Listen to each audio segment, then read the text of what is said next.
Hello student. तो देखिए class 8 का चैप्टर 9 है, न्यू चैप्टर है ये। आज हम स्टार्ट करेंगे, इसका इंट्रोडक्शन पार्ट देखेंगे सबसे पहले।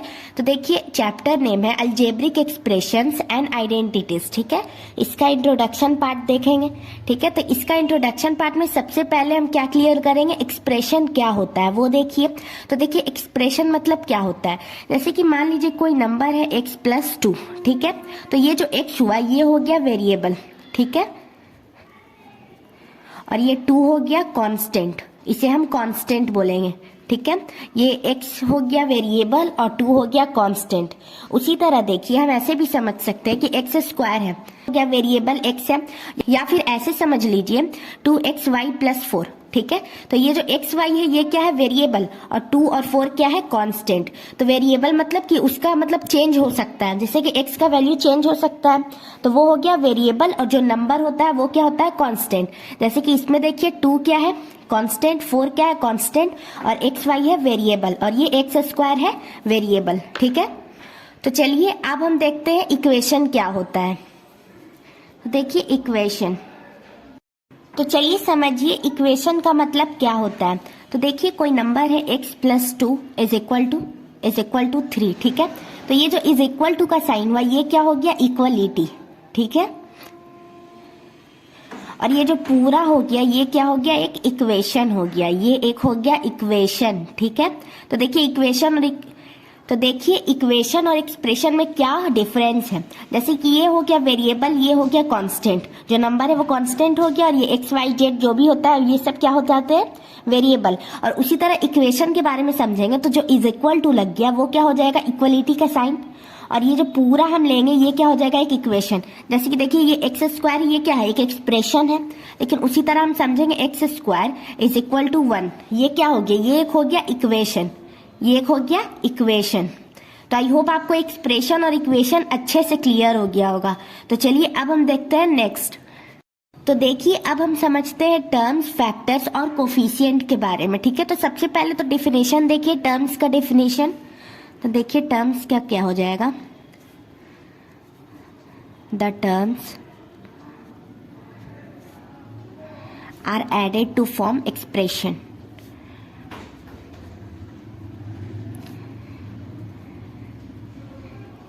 एक्सप्रेशन, ठीक है। और देखिए टर्म्स का मतलब क्या होता है वो हम कैसे समझेंगे। तो देखिए मान लीजिए कोई नंबर है 3x+5। तो देखिए कि टर्म्स का मतलब क्या है, इसका डेफिनेशन से समझिए, the terms are added to form expression. जो ऐड होगा, देखिए इसका कितना टर्म है, एक टर्म ये हो गया, एक टर्म ये हो गया, ये 2 टर्म हो गया, और टर्म से मिलके क्या बनता है, एक्सप्रेशन बनता है, जो एक्सप्रेशन हमने आगे पढ़ा है, ठीक है। तो देखिए 3x+5, तो ये हो गया पहला टर्म, ठीक है, और ये हो गया दूसरा टर्म, 2 टर्म से मिलके एक एक्सप्रेशन बना। उसी तरह और भी एग्जांपल ले सकते हैं, मान लीजिए कि 3x-2, तो देखिए ये भी एक टर्म है और ये भी एक टर्म है, ठीक है, ये 2 टर्म है, ये 2 टर्म से मिलके एक एक्सप्रेशन बन रहा है, तो मतलब कि ये भी टर्म है, ये भी टर्म है। ये जो एक्सप्रेशन है इसमें 2 टर्म है, ठीक है, एक टर्म ये है, एक टर्म ये है, तो ये होता है टर्म्स। अब हम समझते हैं फैक्टर के बारे में, वो देखिए। तो देखिए फैक्टर का डेफिनेशन होता है product of factor from terms. देखिए product of factors from terms, जो प्रोडक्ट ऑफ फैक्टर होते हैं वो टर्म्स को फॉर्म करते हैं, वो कैसे हम समझेंगे। देखिए मान लीजिए यहाँ पास है 3x, ठीक है। तो देखिए एक तो ये 3 हो गया और एक ये क्या हो गया, x। अब इन दोनों को अगर हम इंटू करेंगे, प्रोडक्ट करें, प्रोडक्ट मतलब क्या होता है, इंटू, अगर इंटू करेंगे तो 3x आ जाएगा। तो फैक्टर का मतलब क्या होता है कि product of factor form term, हम प्रोडक्ट करेंगे फैक्टर का तो हमें टर्म फॉर्म हो जाएगा, ठीक है। तो देखिए 3 × x करेंगे तो हमारा 3x मिल जाएगा, ठीक है। तो इसके कितने फैक्टर है, 2 फैक्टर है। अब देखिए मान लीजिए यहाँ है 2x+3, ठीक है। तो देखिए सबसे पहले तो 2 हुआ, फिर x हुआ, इसके कितने फैक्टर है, 2 फैक्टर है, 2 × x करेंगे तब 2x होगा, इसके कितने फैक्टर है, 1 फैक्टर है, क्योंकि 3 यहाँ बस 3 होगा और यहाँ 2x है तो 2 इंटू एक्स, यहाँ 2 फैक्टर हो गए और 3 का बस 1 फैक्टर है। तो आई होप आपको फैक्टर भी अच्छे से क्लियर हो गया होगा और टर्म्स भी अच्छे से क्लियर हो गया होगा। एक बार और अच्छे से देख लीजिए। देखिए टर्म्स मतलब क्या होता है कि the terms are added to form expression, ठीक है। तो देखिए 2 टर्म ये ऐड हो रहा है, एक टर्म ये हुआ, एक टर्म ये हुआ। अब देखिए फैक्टर मतलब क्या होता है कि product of factor form term. जो प्रोडक्ट ऑफ फैक्टर क्या फॉर्म करता है, टर्म। तो देखिए 3x का कितना फैक्टर होगा, 2 फैक्टर होगा, 3 इंटू एक्स। उसी तरह 2x का कितना होगा, 2 इंटू एक्स। और 3 का क्या फैक्टर होगा, बस एक 3, ठीक है। चलिए अब हम देखते हैं कोफिशिएंट। देखिए कोफिशिएंट मतलब क्या होता है, मान लीजिए यहाँ पास नंबर है 3x, ठीक है। तो ये जो न्यूमेरिकल नंबर होता है, देखिए ये जो है नंबर, जो नंबर लिखा हुआ होता है, इसी वे में समझिए ये क्या होता है, कोफिशिएंट होता है। ये किसका कोफिशिएंट है, कोफिशिएंट ऑफ एक्स क्या है। देखिए यहाँ क्वेश्चन ऐसे पूछा जाता है कि कोफिशिएंट ऑफ एक्स मतलब जो भी साथ में लगा हुआ रहता है उस पे कोफिशिएंट पूछा जाता है। तो यहाँ कोफिशिएंट ऑफ एक्स क्या हो जाएगा, 3 हो जाएगा, ठीक है। उसी तरह देखिए यहाँ क्वेश्चन रहेगा 4xz, तो कोई पूछेगा कि x और z का कोफिशिएंट क्या है, तो x और z का कोफिशिएंट क्या है, 4। तो देखिए मतलब कि coefficient of xz is equal to 4। ये 4 जो है ये क्या है, कोफिशिएंट है, और यहाँ 3 कोफिशिएंट है। मतलब कि कोई भी नंबर, मान लीजिए कि यहाँ ऐसे भी लिखा हुआ है 3xy, ठीक है। तो इन दोनों का भी कोफिशिएंट होगा 3, ठीक है। तो आई होप आपको कोफिशिएंट भी अच्छे से क्लियर हो गया होगा। चलिए अब हम देखते हैं नेक्स्ट। चलिए स्टूडेंट, तो अब हम समझते हैं मोनोमियल्स, बायनोमियल्स और पॉलिनोमियल्स, मतलब कि इसका मतलब क्या होता है, ठीक है। तो देखिए मोनोमियल्स मतलब क्या होता है, 1 टर्म, मतलब कि एक टर्म, ठीक है। फॉर एग्जाम्पल देखिए मान लीजिए कि है 3x, ये क्या हो गया, मोनोमियल हो गया। उसी तरह मान लीजिए कि है x², ये भी एक टर्म है तो ये भी मोनोमियल हो गया। उसी तरह 4xy, ये भी एक टर्म है, ये भी मोनोमियल हो गया, ठीक है। तो आई होप आपको मोनोमियल अच्छे से क्लियर हो गया। देखिए मोनोमियल मतलब कि 1 टर्म। उसी तरह देखिए बायनोमियल मतलब क्या होता है, 2 टर्म, 2 टर्म का होगा यहाँ, ठीक है। देखिए मान लीजिए 4x + 2, ये हो गया, ये 2 टर्म का है, 1 टर्म ये हुआ, ये 1 टर्म हुआ, 2 टर्म का हो गया बायनोमियल। उसी तरह देखिए यहाँ लिखेंगे 4x + 3y, ये भी क्या हो गया, 2 टर्म का हो गया, एक टर्म ये हुआ, एक टर्म ये हुआ। उसी तरह देखिए हो जाएगा x² + 4y, कुछ भी हम लिख सकते हैं। ये 2 टर्म का जो हो गया ये हो जाएगा बायनोमियल। मान लीजिए 1 वर्ड में भी दिया रहेगा कि 1 टर्म का मतलब क्या होता है, तो मोनोमियल्स हो जाएगा। अगर एग्जाम्पल देना होगा तो ये सब एग्जाम्पल हो जाएगा। अगर 2 टर्म का मतलब क्या होता है तो बायनोमियल हो जाएगा, और इसका एग्जाम्पल ये सब हो जाएगा। चलिए अब हम समझते हैं पॉलिनोमियल के बारे में। उसका मतलब क्या होता है कि कितना भी टर्म हो सकता है, एक भी टर्म हो सकता है, एक से ज्यादा भी टर्म हो सकता है, 5 भी टर्म हो सकता है, 6 टर्म भी हो सकता है, 2 टर्म भी हो सकता है, 3 भी हो सकता है, सब हो सकता है। जैसे कि मान लीजिए देखिए x + y है, ये 2 टर्म है, ये बायनोमियल होगा लेकिन ये पॉलिनोमियल भी होगा, बायनोमियल भी होगा लेकिन पॉलिनोमियल भी होगा। उसी तरह देखिए हो जाएगा x + y + z, ठीक है, ये भी पॉलिनोमियल होगा। ये ट्राइनोमियल भी होगा लेकिन पॉलिनोमियल भी होगा। ये जितना है ये सब किसके अंदर में आता है, पॉलिनोमियल के अंदर में, ठीक है।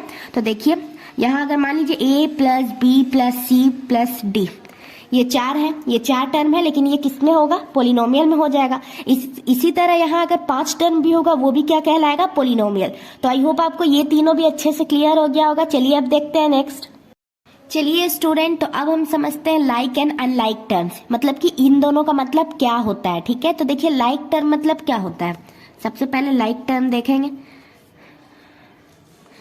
तो देखिए लाइक टर्म का मतलब होता है कि मतलब कोई भी नंबर हो उसका वेरिएबल सेम होना चाहिए, और कांस्टेंट डिफरेंट हो सकता है लेकिन वेरिएबल जो है वो सेम होना चाहिए। अगर कहीं भी हम देखेंगे कि वेरिएबल सेम चल रहा है तो मतलब कि वो लाइक टर्म है।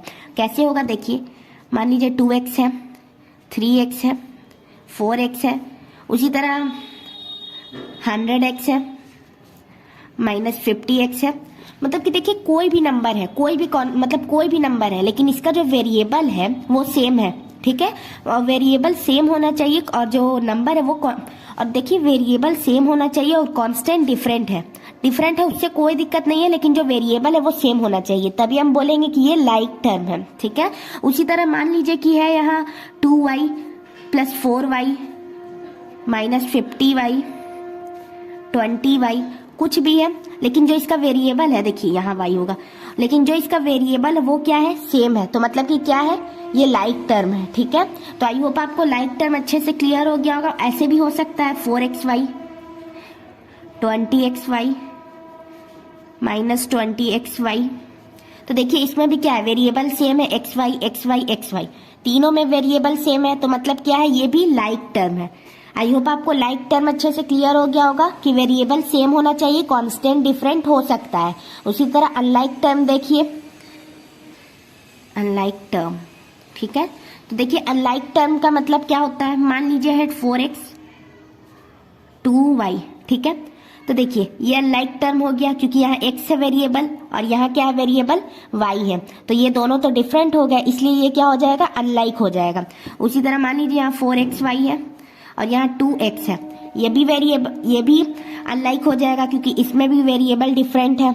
उसी तरह हम समझेंगे कि ये लाइक है या अनलाइक है। चलिए स्टूडेंट, तो अब हम समझते हैं एडिशन ऑफ एक्सप्रेशन के बारे में। उसका मतलब क्या होता है, देखिए तो जैसे कि देखिए हम कोई एग्जाम्पल लेते हैं। ठीक है, देखिए 4x square plus 2x minus 3। ठीक है, और इसे हम ऐड करेंगे किससे, 2x प्लस 1 से। तो ये कैसे होगा, ये देखिए अच्छे से क्लियर कीजिए। तो देखिए यहाँ हम लिखेंगे 4x square plus 2x minus 3। अब देखिए ये जो 2x है वो किसके साइड लिखेंगे, उसके सेम साइड, मतलब कि जैसा इधर लिखा हुआ है तो 2x लिखा हुआ है, x के फॉर्म में ये भी है। ठीक है, ये हो जाएगा 2x। ठीक है, उसके बाद देखिए प्लस 1 है और ये माइनस 3, दोनों कांस्टेंट है तो एक साइड लिखेंगे, यहाँ लिख देंगे प्लस 1, ये हमें गिवन है। ठीक है, देखिए ऐसे लिख देंगे और इसके आगे कुछ नहीं है तो ये कुछ नहीं होगा। ठीक है, अब देखिए माइनस प्लस क्या होगा, साइन किसका बड़ा है, 3 का, माइनस है तो यहाँ हो जाएगा -2। देखिए 2 प्लस 2 कितना होता है, 4x हो जाएगा, यहाँ प्लस हो जाएगा और आगे कितना है 4x स्क्वायर। तो इसका आंसर क्या हो जाएगा, 4x square plus 4x minus 2। ये हो गया एडिशन ऑफ एक्सप्रेशन। मतलब क्या होता है कि मतलब इसका देखिए क्या है, इसका वेरिएबल x है तो इसका वेरिएबल x है, तो जो x रहेगा उसी से ये ऐड होगा। जैसे कि देखिए यहाँ x है और यहाँ x स्क्वायर है, लेकिन ये ऐड नहीं होगा क्योंकि इसका वेरिएबल x स्क्वायर है और इसका वेरिएबल x है, तो जिसका वेरिएबल x होगा उसी से ये ऐड होगा। और ये देखिए कांस्टेंट है तो कांस्टेंट से ऐड होगा। उसी तरह ये हुआ। तो आई होप आपको एडिशन ऑफ एक्सप्रेशन अच्छे से क्लियर हो गया होगा। चलिए अब हम देखते हैं सब्ट्रैक्शन ऑफ एक्सप्रेशन। चलिए स्टूडेंट, तो अब हम देखते हैं सब्ट्रैक्शन ऑफ एक्सप्रेशन। उसका एग्जांपल देखिए 2x minus 5 from 4x square minus 2x plus 3। इसे हम इजी वे में कैसे सॉल्व करेंगे वो देखिए। तो देखिए यहाँ हम लिखेंगे 4x square minus 2x plus 3। ठीक है, और देखिए 2x है, यहाँ 2x है तो यहाँ जो उसके वेरिएबल सेम वेरिएबल का होगा उसी के सामने लिखेंगे हम। यहाँ हो जाएगा प्लस 2x और फिर क्या -5, तो यहाँ कांस्टेंट है, यहाँ लिख देंगे -5। देखिए जब भी हम सब्ट्रैक्ट करेंगे तो हमें साइन चेंज करना होगा। वो कैसे होगा अभी हम देखेंगे। देखिए यहाँ माइनस है, इसके नीचे प्लस हो जाएगा, ये प्लस है, इसके नीचे माइनस है, ये प्लस है, इसके नीचे हो जाएगा माइनस। ठीक है, तो देखिए 5 प्लस 3 करेंगे तो हो जाएगा 8, साइन हो जाएगा प्लस का। उसके बाद देखिए माइनस माइनस प्लस, लेकिन साइन किसका होगा, माइनस का। 2x प्लस 2x 4x हो जाएगा, यहाँ लिखेंगे -4x और ये तो जो है वही हो जाएगा 4x स्क्वायर। सिंपल, ये हो गया हमें सब्ट्रैक्ट करने के बाद। अब आप ये समझिए कि साइन चेंज क्यों किया जाता है। मान लीजिए कि हमें ऐसे क्वेश्चन दिया हुआ रहता है 4x square minus 2x plus 3। ठीक है, और हमें माइनस करना होता 2x माइनस 5 से, तो हम कैसे करेंगे। तो देखिए हम कैसे करेंगे। यहाँ हो जाएगा 4x square minus 2x plus 3 और यहाँ हो जाएगा -2x minus minus plus plus 5। ये हो गया। अब देखिए 4x स्क्वायर का तो और कुछ है नहीं तो डायरेक्ट लिख देंगे। उसके बाद देखिए -2x माइनस 4x हो जाएगा ऐड करने के बाद। अब देखिए +3 + 5 +8 हो जाएगा। यही आ गया सेम, लेकिन ऐसे भी हो सकता है। ये आप समझिए कि क्यों साइन चेंज होता है। और ऐड का जो होता है उसमें साइन चेंज नहीं होता है, क्योंकि मान लीजिए यहाँ प्लस होता तो जो है वही एज इट इज हो जाता, तो हमें साइन चेंज करने की जरूरत ही नहीं थी। इसलिए साइन चेंज बस सब्ट्रैक्ट में होगा। तो चलिए अब हम देखते हैं मल्टीप्लीकेशन। चलिए स्टूडेंट, तो अब हम देखते हैं मल्टीप्लिकेशन के बारे में, वो कैसे होगा। तो इसमें देखिए सबसे पहले देखेंगे मोनोमियल टू मोनोमियल। जैसे कि मान लीजिए एग्जाम्पल है 3x × z, तो इन्हें हम इंटू कैसे करेंगे। ठीक है, तो देखिए 3xz, ये हो गया इसे इंटू करने के बाद। उसी तरह मान लीजिए कि हो जाएगा 5x इंटू 3y। तो देखिए सबसे पहले तो जो नंबर है उसे हम मल्टीप्लाई करेंगे, मतलब 5 इंटू 3 कितना हो जाएगा 15, और x y as it is लिख देंगे। ये हो गया हमें मल्टीप्लाई करने के बाद। ठीक है, आई होप आपको अच्छे से क्लियर हो गया होगा। जैसे कि देखिए यहाँ हम लिखेंगे y2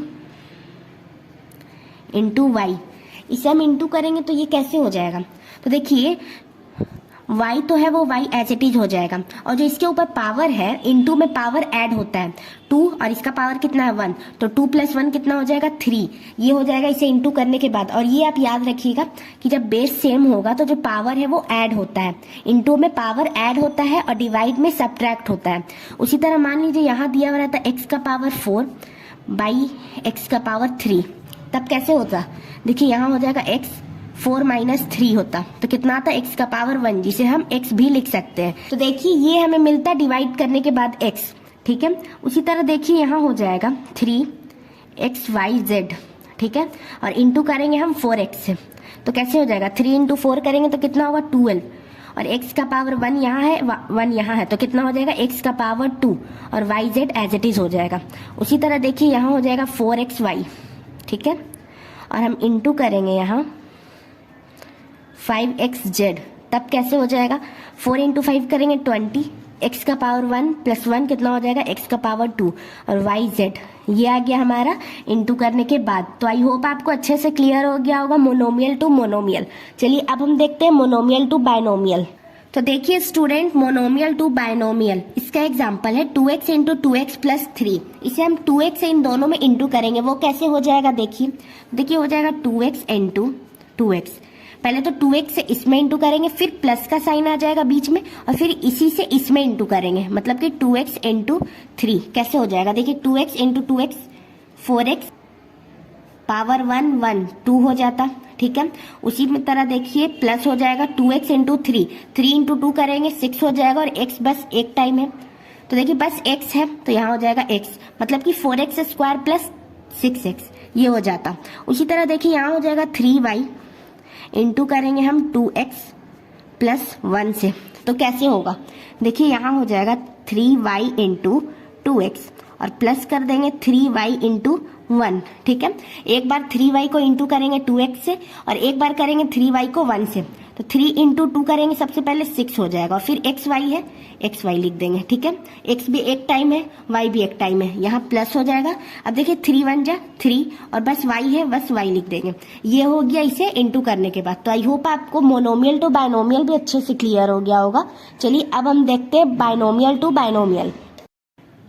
चलिए स्टूडेंट, तो अब हम देखते हैं बायनोमियल टू बायनोमियल हम कैसे इंटू करेंगे। तो मान लीजिए एग्जाम्पल है x + 2 और एक हो जाएगा x + 3। ठीक है, तो देखिए कैसे इसे इंटू करेंगे, x से इंटू करेंगे पहले इन दोनों में, फिर 2 से इंटू करेंगे इन दोनों में। कैसे करेंगे देखिए, x इंटू x, फिर प्लस हो जाएगा, फिर हो जाएगा x इंटू 3 ये हो जाएगा, फिर प्लस हो जाएगा। उसके बाद देखिए x इंटू 3 ये हो गया। उसके बाद देखिए 2 से करेंगे इन दोनों में, ये हो जाएगा 2 इंटू x, फिर हो जाएगा प्लस का साइन, फिर 2 इंटू 3 2 इंटू 3 ये हो गया। ठीक है, अब देखिए x इंटू x करेंगे तो आ जाएगा x² x का पावर 2, दोनों का पावर 1 1 है, दोनों का पावर ऐड हो जाएगा। देखिए x इंटू 3 करेंगे 3x हो जाएगा, फिर प्लस करेंगे 2 इंटू x 2x हो गया, और फिर प्लस करेंगे 3 इंटू 2 तो हो जाएगा 6। तो अब देखिए इन दोनों का वेरिएबल सेम है, तो ये मतलब प्लस हो सकता है, तो वो कैसे हो जाएगा देखिए x² और प्लस करेंगे 3x + 2x, इसमें क्या हो जाएगा 3 + 2 5, और x का x हो जाएगा +6। देखिए ये आप याद रखिएगा कि इनटू में इसका पावर 1 1, देखिए 1 1 से 2 कब हुआ, ये इनटू में था। जब प्लस में होता है तो डायरेक्ट बस ऐड करते हैं, इसमें कोई भी पावर में चेंजिंग नहीं आता है। ठीक है, चलिए एक और एग्जाम्पल देखिए। मान लीजिए दिया हुआ है 3x - 2 इंटू y + 3। ठीक है, ये है एग्जाम्पल। अब देखिए 3x से इन दोनों में इंटू करेंगे 3x इंटू y। ठीक है, ये हो गया। उसके बाद देखिए यहाँ भी प्लस है, यहाँ भी प्लस है, प्लस प्लस प्लस हो जाएगा 3x इंटू 3 ये हो गया। अब देखिए -2 से इन दोनों में इंटू करेंगे, उसके बाद देखिए -2 इंटू y, फिर माइनस प्लस -2 इंटू 3। अब देखिए इंटू करेंगे 3x इंटू y क्या हो जाएगा 3xy। अब देखिए प्लस करेंगे 3 इंटू 3 कितना हो जाएगा 9 और एक्स एज इट इज लिख देंगे और माइनस हो जाएगा 2 इंटू वाई 2y और माइनस कर देंगे 2 इंटू 3 6। ये आ जाएगा इसका आंसर। तो आई होप आपको बायनोमियल टू बायनोमियल कैसे हुआ अच्छे से क्लियर हो गया होगा। अगर आपको कोई डाउट आता है आप कमेंट करके पूछ सकते हैं। चलिए अब हम देखते हैं आइडेंटिटीज। देखिए ये है आइडेंटिटीज फॉर्मूला। यहाँ हमें कुछ फॉर्मूला गिवन है उसे हम देखते हैं। तो सबसे पहले देखिए a प्लस बी का होल स्क्वायर, इसका क्या होता है ए square plus B square plus 2ab, या फिर ये भी होता है ए square plus 2ab plus B square, ठीक है। और a माइनस बी का होल स्क्वायर क्या होता है ए square plus B square minus 2ab, और क्या होता है ए square minus 2ab plus B square. और देखिए a plus B into A minus b क्या होता है ए स्क्वायर माइनस बी स्क्वायर, और x प्लस बी क्या होता है x square plus a plus B into x plus a b. ये बहुत इंपॉर्टेंट फॉर्मूला है ये सारे, और आपको ये सब अच्छे से क्लियर करना है, अच्छे से पूरा रिमेम्बर कर लेना है। तो देखिए ये सारे फॉर्मूला आपको अच्छे से रिमेम्बर कर लेना है, ठीक है। तो देखिए ये कैसे होगा। तो देखिए x को पहले इन दोनों से इंटू करेंगे, एक्स स्क्वायर एक्स का पावर, ठीक है, फिर हो जाएगा एक्स बी, ठीक है, फिर प्लस ए से इन दोनों में करेंगे ए एक्स प्लस ए बी, ये हो गया, ठीक है। अब देखिए इसमें से हम दोनों में से कॉमन क्या लेंगे, एक्स को कॉमन लेंगे तो यहाँ हो जाएगा ए प्लस बी और कॉमन क्या हो जाएगा x plus a b. Simple way में ये फॉर्मूला बन गया। ये आपको अच्छे से क्लियर भी होगा। अगर आप फॉर्मूला याद नहीं भी करते तो आपको ये ऐसे निकालने आना चाहिए कि कैसे ये फॉर्मूला बना, ठीक है। और ये वाला देखिए ये कैसे होगा, देखिए ये कैसे होगा, ए से इन दोनों में इंटू करेंगे कैसे हो जाएगा ए स्क्वायर माइनस ए बी, ठीक है। उसके बाद देखिए बी से इन दोनों में इंटू करेंगे plus a b plus minus minus b square. अब देखिए ये है माइनस ये है प्लस, दोनों कैंसिल हो जाएगा, क्या बचेगा ए स्क्वायर माइनस बी स्क्वायर, जो कि फॉर्मूला है, ठीक है। तो आई होप आपको ये आइडेंटिटीज फॉर्मूला अच्छे से क्लियर हो गया होगा और आपको ये पूरा चैप्टर का इंट्रोडक्शन अच्छे से क्लियर हो गया होगा। अगर आपको कहीं पे कुछ डाउट आता है, कुछ समझ नहीं आता है तो आप कमेंट करके पूछ सकते हैं।